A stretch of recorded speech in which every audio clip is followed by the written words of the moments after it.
All right. Good afternoon, Mark. How are you doing? Doing great, Bruce. How are you? I am doing phenomenal. Thank you for asking. I'm excited to uh to be doing this with you. And we have quite a few participants here, so I think we are in for a good session. Great. Excited about it. Yeah. Let's give everyone a few more minutes here and we'll get started. How's my audio? Can you hear me okay? Sounds great. All Happy right. Tuesday. Happy Tuesday. All right, let's see.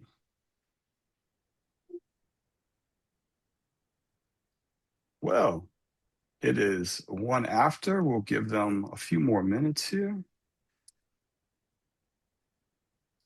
Let me get started.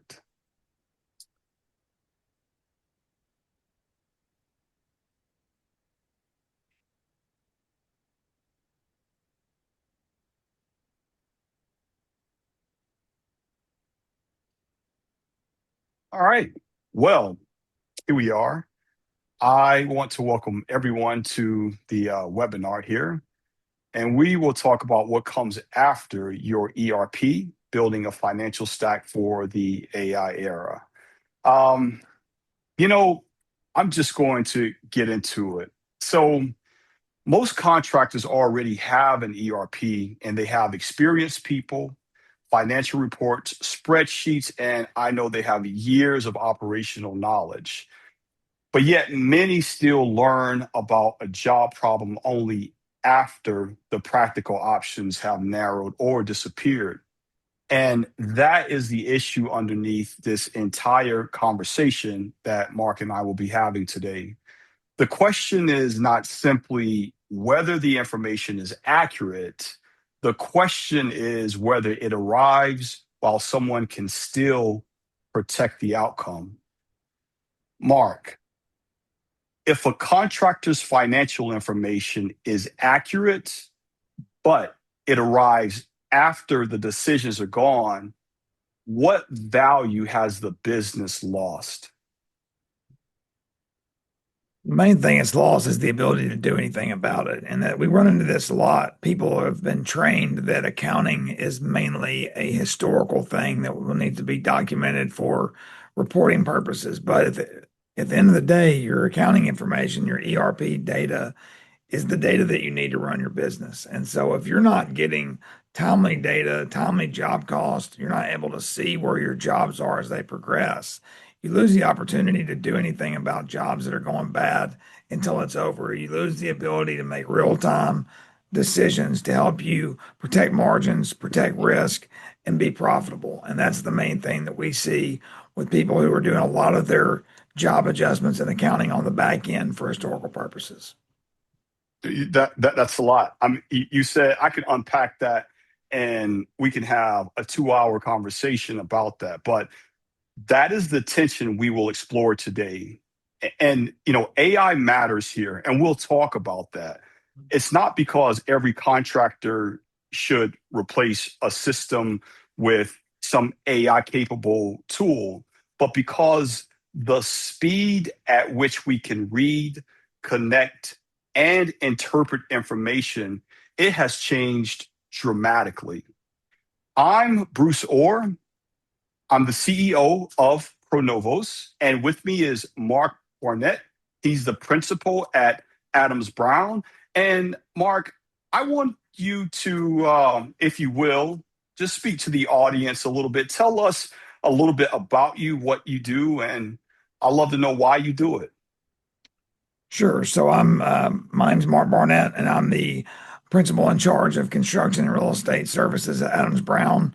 We're a full service CPA firm and top 50 construction practice. And my job and everyone on my team's job is to serve contractors all day. And so we do a lot of financial consulting, general compliance, audit, tax planning, M&A, strategy, outsourced controllership, and advisory services. And we focus heavily on holistically focusing on construction companies and how to make them more profitable, have better data, make better decisions, protect margin, minimize tax, defer tax, and ultimately end up with a business that's worth more and being prepared for retirement when you get to the end of your journey at all stages there. And so I guess while I do what I do, I've been in accounting for over 20 years. Got into construction by happenstance. Then I'm married into the industry. All my in-laws are all contractors. And so just really fell in love with the industry and made that my focus. And that's what I do every day. And I really enjoy it. And contractors make the world go round. And we build the offices that we're sitting in right now and the infrastructure and even the data centers and the utilities. And there's a lot of risk and a lot of complexity. And I really enjoy helping contractors navigate the ever-changing and risky industry that is construction. Yeah, yeah, and risky is right, but it sounds like you all are pretty much a full stop shop for almost everything financial accounting and advisory related for construction. So, um, unless I missed something, it sounds like I No, heard everything pretty much everything that. but insurance and legal, we pretty much Okay, cover, gotcha, gotcha, and gotcha. bonding. Well, and bonding. Okay. Well, I appreciate that. I think we are in for a great conversation. But before we go any further, let's understand who is in the room. I have two questions for you. One is, which ERP are you using today? And what is the approximate revenue size of your company? So if you don't mind, go ahead and fill that out. And by the way, this mix matters because the same operating challenge can appear in different systems and at different company sizes. We're all dealing with the same thing. It's just the problems might be a bit bigger. Mark, while the answers come in, why do these problems often cut across ERP brands and company sizes? Yeah, well, there is some instances where some of these are not as good, full, robust construction products as others maybe, or and we can get into that. But generally speaking, it has a lot more to do with accounting infrastructure, internal accounting acumen, and then just discipline, right? And a lot of contractors are started, they're very entrepreneurial owners, generally speaking. And so they start small, and accounting is kind of the thing that gets dealt with on the back end more as a tax tool or I got to get a license or bonding. And they're focused more on what they know and they're more doers and they're out there in the job site. And so we just see a lot of folks that no matter what system you're on, accounting is not really the number one focus. And a lot of times there's some opportunities missed of building that robust accounting system and the processes, procedures, and discipline that allows you to capture all the data that you need accurately and more important, timely, as well as full use of the ERP itself. A lot of times they go get a big, robust ERP and they implement it 20%. And so Mhm. that's why it generally is agnostic. We'll see the same issues across most of these. Yeah, yeah, I couldn't agree with you. Um, like 100% spot on. I'm looking at the responses now, and it looks like we have a mix of systems, company sizes, which is useful because this is not a product specific problem. We all know this. The next question is how to respond while AI is moving faster than any normal technology cycle. So, you know, um, gosh, AI is evolving fast, but the fundamentals of running a construction business, it hasn't changed. Contractors shouldn't feel like they need to replace their ERP every time there's a new tool, which I'm sure most of them don't. But now is the season apparently to look for a newer, better ERP. But the real question is, how do you get more value from the system you already have? That's what modernization is about for most contractors. You got disconnected data still, limited visibility, and changing business demands, and it makes it harder to make timely decisions. That's the prompts leaders need to be focusing on? Is the system the issue, or are we not using it fully? And I'm curious, Mark, how can leadership tell the difference? Well, I think obviously the first place you can start is maybe a discussion with your CPA, or if they're working with ProNovos with you or your team. But at the end of the day, if you're not fully utilizing your system, meaning you've got Excel plugging some gaps, right? And you're doing your whip in Excel or manually, or you're not doing a whip at all. The question becomes why? Is it because your system doesn't allow it? Like there's some products that don't really have a robust, like QuickBooks, for example, is not going to have a robust job function, right? Some of them do. And is it because they're cumbersome? They're hard to use? You don't think they work correctly? Is it because the person that knew how to do it left 10 years ago and nobody else ever learned it? I mean, we run into these things all the time. And so understanding what your accounting knowledge internally is and your processes, and whether it is a shortcoming of the system or whether it's a user error or just unfamiliarity. We run into all of them and they all depend, but I think just taking a deep dive and saying, hey, do we have accurate monthly information? Do we have good whips? If we're using something outside of the system, why? Because that is ripe, and I'm sure we'll get into this later. It's ripe for duplicative work, errors, delays, etc. So I think just really talking to your team and looking at what data you do have and when it's ready and figuring out what the cause is a place to start. Yeah, this has been an age-old problem that it seems like we've been dealing with for decades. Um, the more things change, the more they stay the same. But when everything around us is changing, it's helpful to anchor in what doesn't. For me, oftentimes that's what I'm looking at. What do I believe is not going to change? And for me, construction fundamentals hasn't changed. You still have to understand your contract. You still have to understand your and control your cost, forecast the work, bill accurately, collect cash, and understand the financial position, dare I say, with confidence. And that means that the first layer of this conversation is not AI, it's the operating discipline underneath it. So as I advance to the next screen, sorry, my screen is going a little haywire here. Um, I want to talk about the strong fundamentals and how it comes before intelligence. So, as I said, before we discuss what AI can improve, we have to acknowledge what it depends on. Intelligence is only as useful as the business practices, the information, and accountability underneath it. I believe a company can eventually close the month and still manage jobs too late. I mean, we all know that. But eventually correct can't be the same as operationally useful.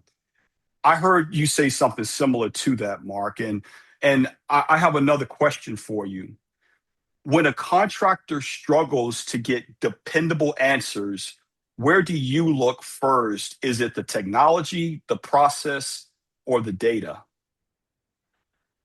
It's usually the process and the priority, right? So we run into a lot of times, again, across all ERPs, we're not getting the data from the field collected correctly into the back office. And then the back office is, it depends on where you are in your back office, right? I saw a huge range of contractor size on here. A lot of the contractors of large size, you may have a CFO and a controller and a robust accounting department that understands and is focused on that. A lot are splitting duties, and a lot of times they're working on bids and they're working on other things, and they're doing the accounting, and the accounting tends to take the back office, the back seat of that, and then so at the end of the day, it comes down to your internal acumen, your team, the priority that you put on there, what your processes are. That's where 90% of it start. Because to your point, whether it's an ERP or whether it's AI, you've heard the old adage, garbage in, garbage out. If you're not getting the right information in the right way, then it's not going to be useful. And then, like you said, eventually correct is somebody went through and fixed it down the road. That doesn't help you now. And so making sure that you focus and prioritize that data because you can learn so much from it. And think about if you wait till a year's gone by and you close the year out and you're in March and you find out how much you missed an estimate by, how many more jobs have you already bid and using the same processes for that are now in process, and what that lag is to making those corrections, and just understanding where you are. You can't do accurate tax planning. You may not understand there's issues in your cash flow coming because of the way that your percentage of completion is showing up not inaccurately in your financial statements, et cetera. So always start with the data and the process. And if you're doing that and you're still not getting what you need, very well could be an ERP issue. Yeah, that's all great information, and you mentioned quite a few things that I can double click on. But what my ears heard that stood out was the data. So good data, it is not the destination. I think its value is what the team can see and do because the information is dependable. You know, this slide uses three anchors: contract, forecast, and cash. Now, there could be other things that I could include. Of course, the budget, is also key here. But because together these three things follow the economics of a job, from the promise to the operating reality to the financial results. That's why I really focused on this. And Mark, I'm going to turn to you again. Uh, why a contract, a forecast, and cash are such useful anchors for managing a construction business? Well, you put on number one there, understand the risk. And the contract is what you are obligated to do, right? And it's the terms and responsibilities and the risk that goes into the job. And you've got to understand that and make sure that you know, you know what your responsibilities are, the client's responsibilities, when you can bill, other things that have to happen. And that's massively important. If you don't understand that, obviously there's issues, and we're going to make the assumption that you've got that part covered. And that's generally what we see. Then it comes down into forecast and cash. And you talked about a second ago, the data, is not the ultimate goal, clean data. And that's what unfortunately we see a lot of times is the goal becomes to ultimately get clean data. And really the goal should be to be able to have good data to make better and quicker decisions proactively, right? And that's where the forecast and then and real-time data comes in, and then again managing cash. I mean, the old adage, no contractor ever went bankrupt on equity. They go bankrupt because of cash, right? So it's a cash issue. And if you don't have good data, you can't have good forecast. And if you don't have good forecast, you can't predict slow shortfalls in cash, and then you can get caught in a bad spot. So again, it all works together, and it all starts with clean data. Yeah, yeah. I use the word intelligence a lot, only because when I think of an ERP, one may not consider the ERP to be this intelligent system. It does what it does. I know ERPs are evolving, but when I use the word intelligence, I'm talking about something to help support your decisions. And obviously, good data is going to help you get there, along with great processes.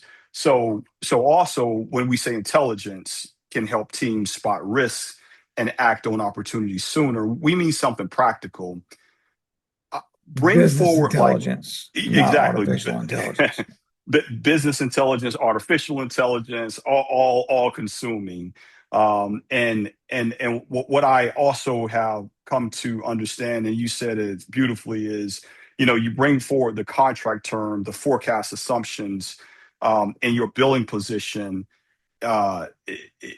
It's the signal that deserves attention while the team still has choices, right? So, and all of that works beautifully together, and that still depends on your trusted financial core, which we'll talk about now. Um, you know, ERPs have come a long way. We spent the last few minutes on just fundamentals, on good processes and dependable data. Now, let's talk about where the ERP fits.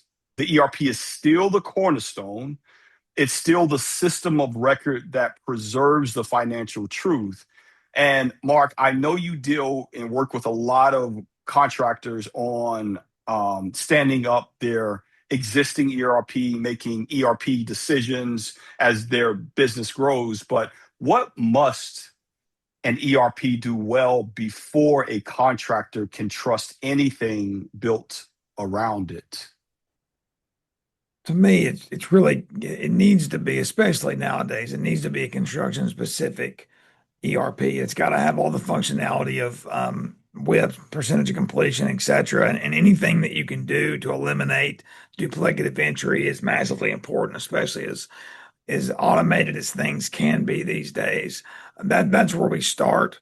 And then I like it to be, especially with clients that we work with heavily in this space, we prefer it to be something that's cloud based and we can access it. This makes things a little bit easier, but it's not a requirement. Um, and I do like it to be able to be integrated and work with all the different things that you're doing, because what we see is we start an ERP 15 years ago, then we get a project management system and we get an estimation, and they don't always integrate well together. And so we've got different departments doing different things. They don't always talk. And so sometimes it takes you step back, pop the hood, look at everything and make sure they're all talking, especially what you can do now with AI and other things and automation to make it work better for you, especially as hard as it is to find. It's hard to find good accountants. It's hard to find good workers, right? It's no different for either industry. And so you need to be able to automate some of those lower level things to make sure they're done correctly and timely. And the better your system work together with all the parts of your business, the more the more accurate it is, and the less cumbersome it will be on you and your team. Yeah, I was thinking about something, and I'm going to throw a curveball at you because I've seen this. You could have two contractors of similar size, same discipline, but they gain different value from the same ERP. What's your what's your thought? What's your thought about that? Yeah, it's funny. We'll talk to a client and they'll love an ERP, and we'll talk to another one and they don't like it, right? And a lot of times it has to do with it's whether or not they understand it and it's user friendly for them, right? And that matters. At the end of the day, your team needs to be able to operate the system in the way that they want it to, and you need to be aligned in what you're trying to accomplish with it. One contractor may be trying to accomplish a whole lot of things, and one just may want to get the books closed out every month. And so it's a little bit easier, and maybe that's easy for them. Well, hear people say, well, I don't want to change this ERP because I don't want to learn a new one, and this is real easy. Well, okay, you're stopping it just to close out monthly financial. You're not doing anything job related. And so if that's what you're going to do, you don't need a big, robust construction software. So why pay for it, right?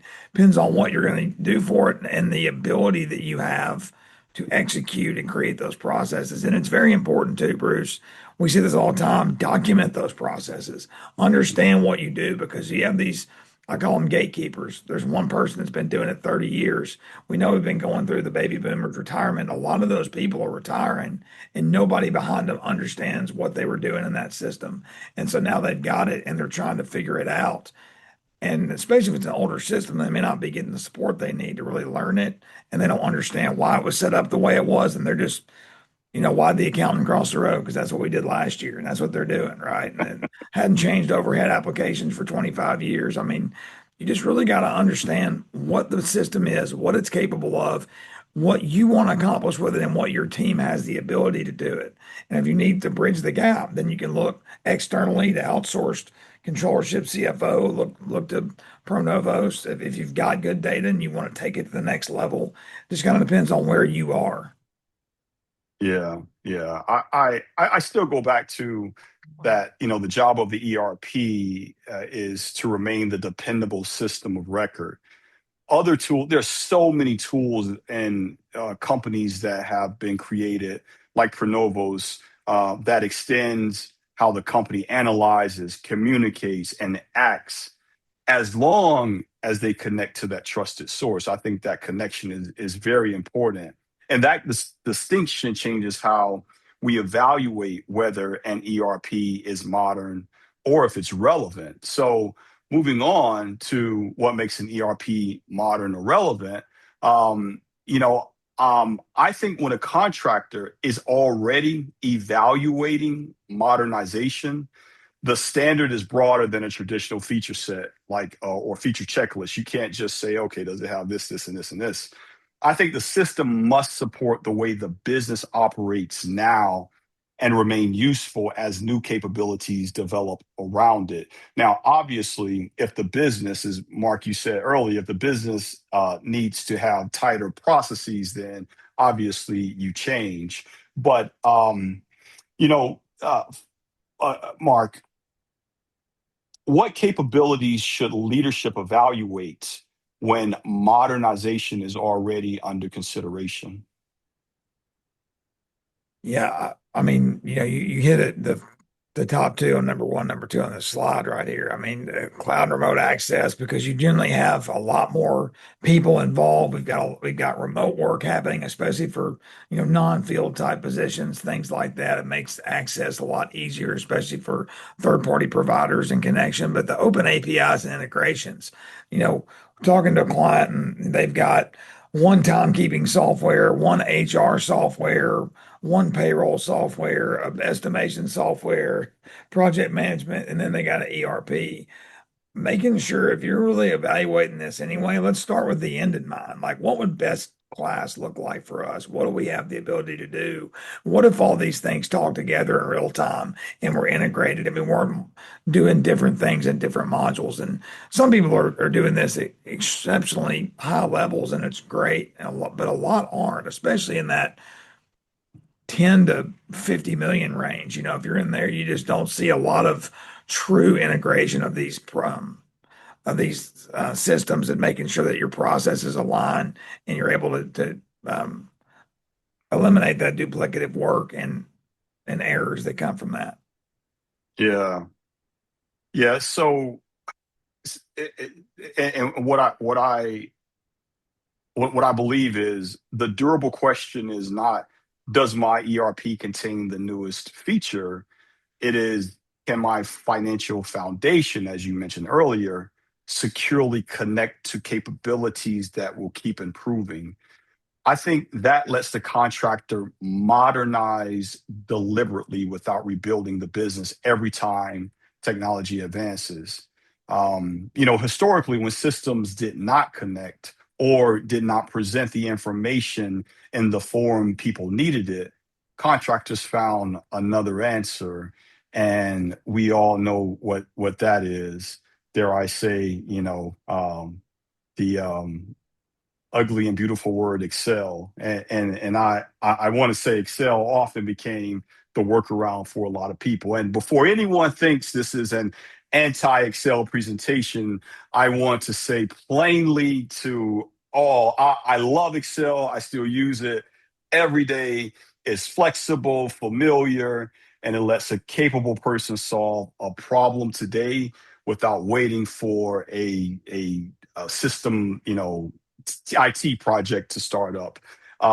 Mark, we had a really good conversation, and you opened my eyes to the history of Excel. And I'm going to ask you more about that. But why did Excel become so central to construction finance, even in companies that already own, what might be considered a modern ERP? Yeah, so one of a few reasons that we've run into. One was they never set the system up the right way. They didn't get prior contract data entered over, and they just never started utilizing it. So it got so far behind that they just quit using it, and they had to go somewhere else to track their job schedules. Some just never really worried to track them at all, and a lot of times surety bond agents would say, hey, we need to get some information so we can turn your internals and make the adjustments we need to give you whatever bond you're requesting. And they would send them an Excel document and they'd start filling that out. Or somebody created it for them years ago and said, here's how you get to this, plug these numbers in here and it'll pop out a journal entry. And that just became um, the crutch that everyone used. It was also a way for other people to track things in their way if they didn't want to have it in the ERP system. And it's a useful tool, right? Excel's great. And I will say, use AI with Excel, whichever AI version you're using. It can take a lot of that little ticky equals if and all that stuff. You can get a lot of that stuff eliminated. Just a tip to save you some time there. But it's a great tool. It just became a crutch in a lot of ways, and especially with data where it's at now, utilizing the system is so much more efficient. It avoids so much extra work and errors and delays and good data that if this is your main whip tool, and especially if you have a construction ERP, you're probably costing yourself some efficiency and some time. Yeah, for sure, for sure. And I don't think the problem is not that someone built a spreadsheet. I think the issue is whether it remained a useful analysis tool or quietly became the only place where critical recurring processes still live. That is how a useful tool can gradually become the whip process, as you said. Um, and and e- Excel is used often in a lot of companies as their main whip component. The origin of that story is recognizable. A surety asks for an interim whip schedule. The year-end CPA processes and produces another version. I mean, you told the story. Um, I, I think that you know. Actually, I'm going to hold my thought. Um, have you found this tool? And let's say Excel is the intelligence layer that a lot of companies still are stuck on. Have you found it to help companies grow? You know, beyond their capacity if they would not have had it. Like, look, I don't want to call out an ERP, but y- you know let's go back 10 years ago. You have an ERP that is, was the best, and they're using Excel. They're giving you what they needed. They're giving the surety companies what they need. Have you found that to be the solution for a lot of for contractors in any particular situation? No, I can't think of one instance where I've seen someone Interesting. using a Excel spreadsheet as their main whip function where it's been transformative or driven their business forward, right? Best case scenario, it's a gap between the ERP and the actual financial performance and the ultimate gap in tax reporting of that contractor. It's generally not been something that's going to really help them stay above. Now some of them may be using it in a way that that they have really good timely data in Excel that they're still be able to make some decisions, but it's not been transformative for them. To me, if I see it, it's usually a crutch or a bridge between systems. Yeah, yeah, and we do talk about that. I heard you say the words duplicative work, formula, and version risk. We all know, everyone on this call, I'm sure, they know the the purpose Excel has, and I am very excited about where we're at now. And I'm just going to move on from this. There were more questions that I had around Excel, but I'm just going to move on and talk about the intelligence layer. So the old workflow was often assemble the data, recreate the analysis, find the exception, and then, if there's still time, you make a decision. The intelligence workflow should be different. This is what I believe. It should surface the exception, show the evidence, and let the team review it and decide. That's where I think you get this beautiful feedback loop. And Mark, where does reducing the preparation work create the most value? Let's say in the whip process or the job review process? Well, I think it eliminates errors, right? Just because we're all human, we're going to make errors, and not that AI can never make an error, but the automation tends to minimize that, right? It also lets you get more done quicker without more staff, which is difficult, right? It seems like everyone I talk to is busier than they've ever been, right? It seems like everyone's got more balls in the air, speeding up, it's not slowing down. A lot of the people that carried a lot of responsibilities are retiring, and new people are picking them up, and things are in flux with ERP changes and all the things going on, right? You have think about COVID and tariffs and Yeah. the all the the TCJA and One Big Beautiful Bill, and everything's changing all the time. And so eliminating some of this recurring lower level data entry work allows us to spend our time with higher and better things, right? And be able to make decisions on data faster. So that's the biggest value to me, is just making sure that you're not having to spend time doing something that could be done quicker and just as accurate without you having to focus on it. Yeah. Um, I agree with you. I'm also going to add a takeaway here. Um, I believe that talking about the exception, I learned early on in my career, that most people manage by exceptions. It's just that you have to be able to have a tool to identify those exceptions, and they're easily identified when you have a collection of data that you're able to identify trends. And going back to AI, I think is useful when it shortens, the distance between the exception and being able to have the right human conversation. And that leads to the most important guardrail in the AI conversation. And now what we're going to talk about is better questions. So the faster a system can produce an sorry, was there a question? Thought I heard something. The faster a system can produce an answer, the more important it becomes to define who owns the judgment behind it. This is where I see a lot of uh, danger zones here in construction. So again, forecast, contract positions, revenue conclusions, and cash decisions. I think all of those carry real consequences, and AI should not help people think.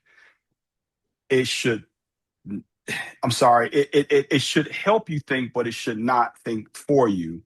Um, you know, um, you and I, Mark, have had many conversations about this. What responsibility should a contractor never delegate to an AI tool? Yeah, I think the final oversight and the final decision making, right? So at the end of the day, I know I did some work talking with Trimble about their AI and their estimation bid process, and it was never meant to replace the institutional knowledge and experience of the professional estimator, right? What it's supposed to do is to go through and take all your data and history and other like issues and take a lot of the time that it took to gather all that and manually create something that you can evaluate and compare to itself, and then you can make a decision. It was never meant to take your agency away or your responsibility or your accountability away. At the end of the day, no different than accounting, right? We may be able to use AI for some things. We can't let it make decisions or give suggestions or priorities. It's something that we use to help us analyze data quicker and get us to an ability to make a decision and use that professional judgment. So I think at the end of the day, you can never let it make the final decision or run without review. It's a tool to help you get better data quicker in a way that helps you analyze it and make the decision with your experience and knowledge. Yeah, yeah. We often hear people talk about AI as a worker, as an agent. We refer to it as this ancillary thing that can just go out and do stuff, which it can. But I, I think the role of AI is to search, connect, organize, again, surface the exceptions, show the evidence, and prepare the questions. I think then it puts the issue in front of the person with the experience and, as you were saying, the authority to decide. Intelligence extends the attention of good people. It doesn't replace their judgment.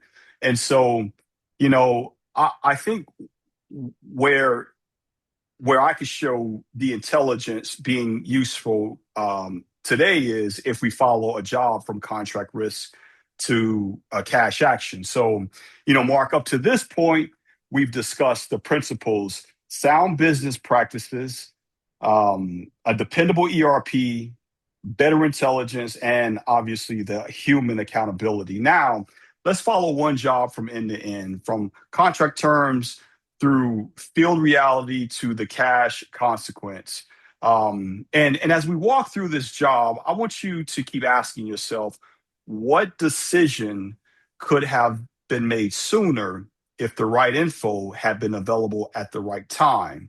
So we're going to start with here's my screen. We'll start with a contract. So every job starts with a contract. It essentially sets the rules. And the challenge is carrying those obligations through the life of the job, right? The question isn't whether the information exists, it's whether it's available when decisions are being made. As we said, the ERP is the system of record, but it doesn't read the contract for you. The intelligence layer helps surface the right information at the right time. In this instance, we're using AI and Nova, but there are many other intelligent tools out there that could do the same. So the AI knows the contract. It's that the right people will have the right information at the right time, and this is where, in my opinion, this layer adds a new capability around the ERP. So it can search the agreement, it can surface the provision that deserves attention and explains why it matters. Because, if you think about it, whenever we're executing a project, we're in the field, rarely do we have time to stop and say, okay, I'm not going to do this. Let me refer to the contract to see, what it says. Most often when we're asked to do work, yeah, I'll do the work and I'll give you the change order later. Well, having a tool that can show you as you are considering this change order, obviously showing you where the risks are is extremely helpful. So understanding the agreement is only the first step. So next, we need to know whether the field reality is still matching it. And this is where we're going to go to connecting the field to the financial position. I love this because the field often knows something has changed before finance does. And the ERP records what happened, right? The intelligence helps connect those early field signals to the financial impact while there's still time to act. And here's what it looks like. Here's like a daily report. By itself, it's just documentation. But this connected to the contract and the job's financial position becomes a decision signal. So the system can say, here is what the field reported, here is the relevant contract language, here is the job whose forecast has not changed, and here is the billing documentation question the team should review. I think all of this is helping contractors protect their profits and ensure that they are executing with confidence, because speed matters. And just having this data allows the contractor to move forward with confidence. I think the objective is not more alerts. It is a smaller distance between the first signal and the right action. And again, the signal is, should we even be doing this work or not? Um, you know, I'm curious, Mark.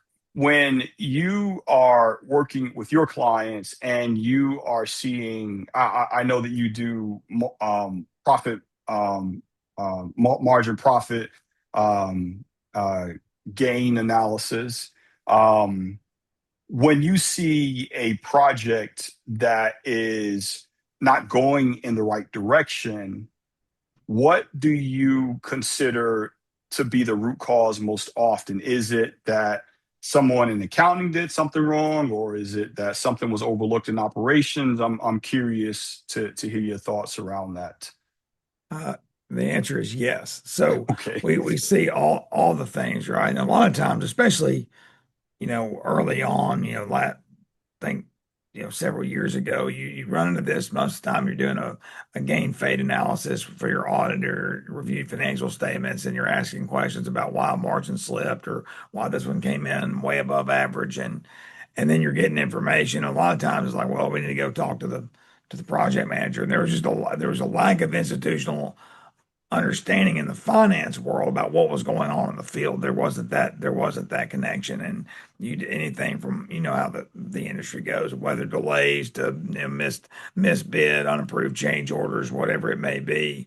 But I guess the main thing that we saw was that there was lots of reasons why things. I mean, the original bid is an estimate, and all the accounting throughout is an estimate. And so real-time data from the field would allow them to be a lot more accurate. And we saw that most people were updating it annually, not monthly, not quarterly. And so that was a problem as well.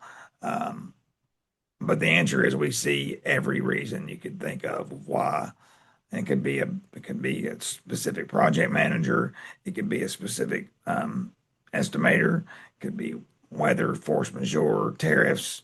We saw a lot after COVID. We didn't have price escalation clauses in our contract, so we got stuck with the material cost, right? So as those things evolve and they get figured out, more things show up that could be a problem. And so just the better data you have and the earlier you find out, the better opportunity you have to do something about it. Yeah. Yeah. And so we try to tackle as many repeated problems as we see. And there are many problems out there. So we had to focus on the things that made the most sense. And what we figured and found to be um, useful to our clients was connecting the decisions earlier. So, we've talked about um, how information moves across layers. The ERP provides the dependable financial record. Contracts, field reports, forecasts.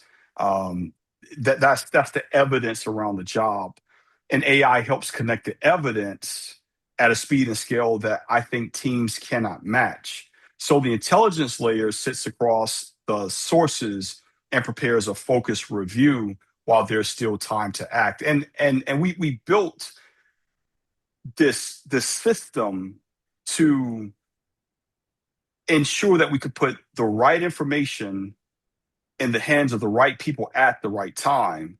So even though you have, your contract reviewed, you have work that you're executing, you're still forecasting, there's one element that we kept coming back to time and time again, and it is the capital element.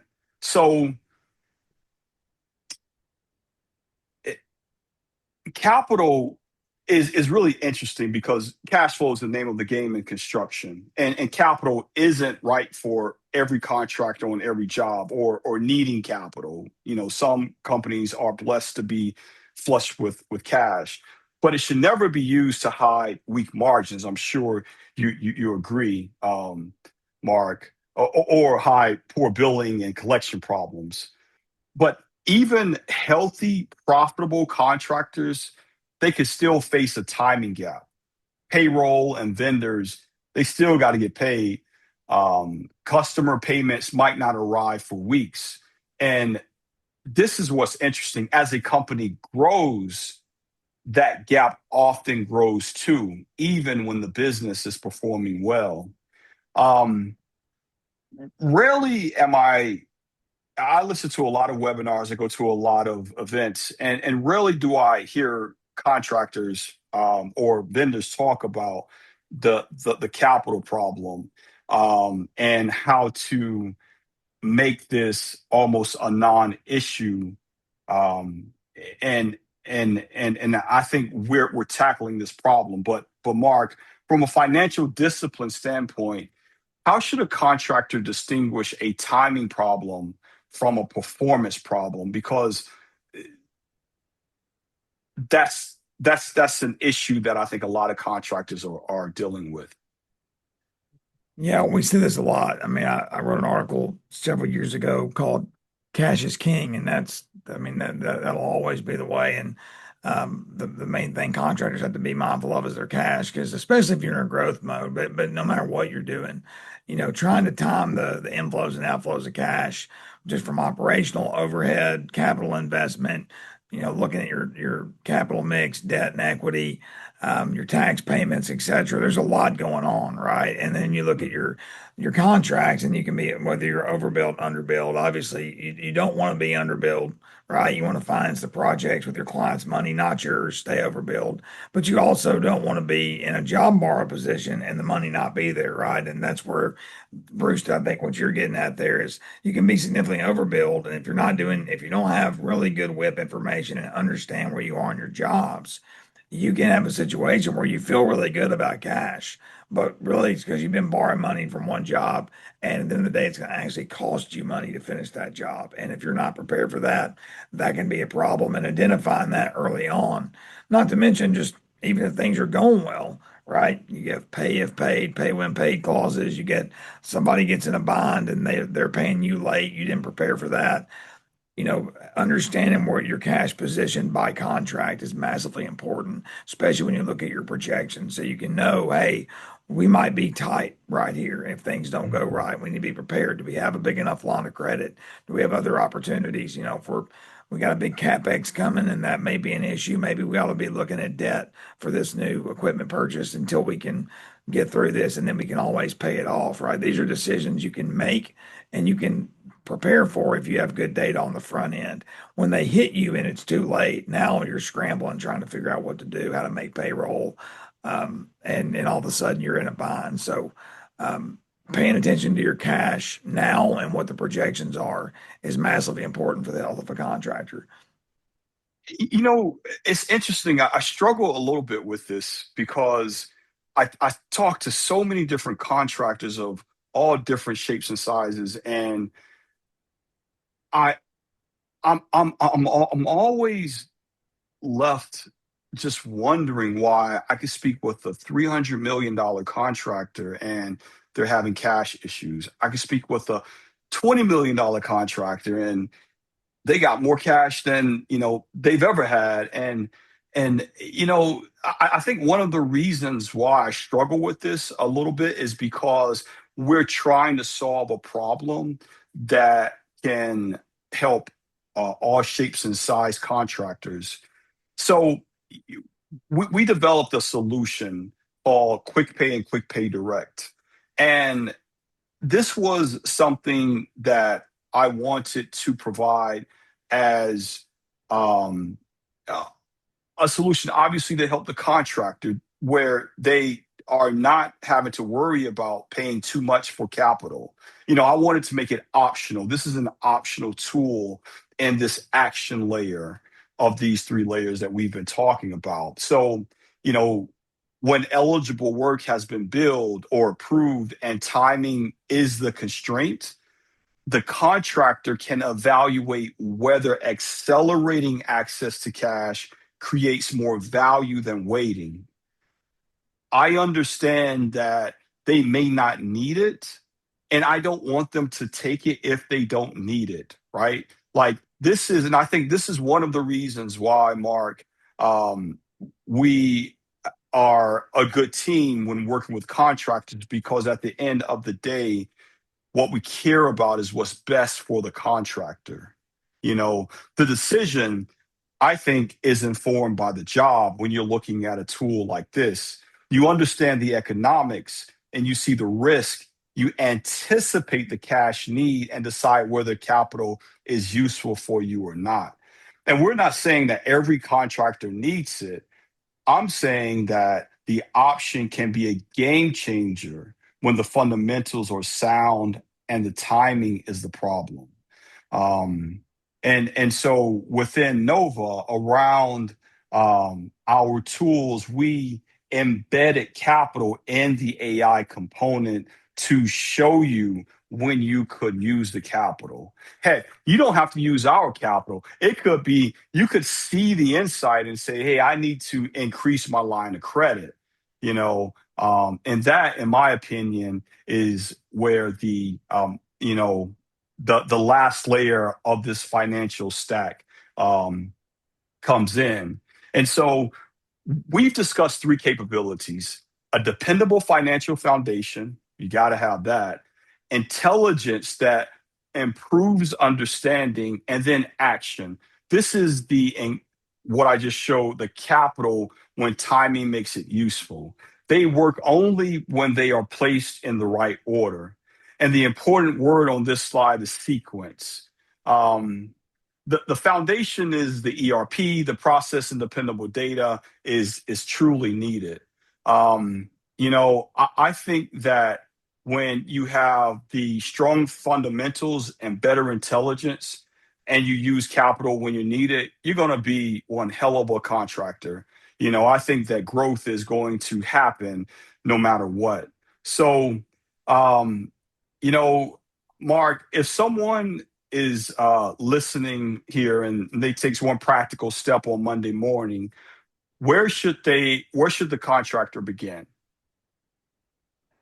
I would just encourage them to make sure that they look at their ERP and their accounting data as not just something that you have to file something at the end of the year, but to give you the ability to use business intelligence, artificial intelligence, if you're at that point, to make better proactive decisions and stay ahead of everything instead of being reactive, being proactive, right? Mhm. And that's where I would start. And then from that, making sure you're focused on it, do a self-assessment. Where are we at with this? Do we have the right ERP? Or if so, are we utilizing it to the fullest extent? Do we have the priority and the processes to make this something we can build off of? Because without that first step, it's really difficult to take the next step into making proactive decisions, whether you have AI or not, and whether you use Nova or not. I'd start with your ERP and your accounting processes. Give them give them some priority. Make sure you've got good data. That's where I'd start. Yeah, I like it. It makes sense. And at the end of the day, I think what will never go out of style is just sound sense.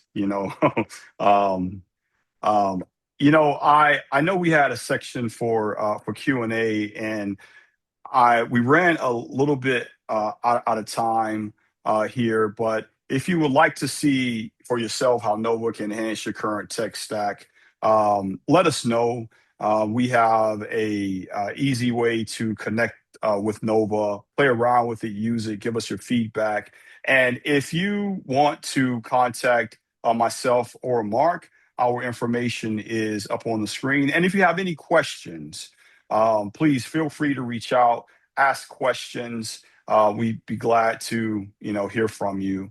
And Mark, I want to say that I always consider myself a lifelong student.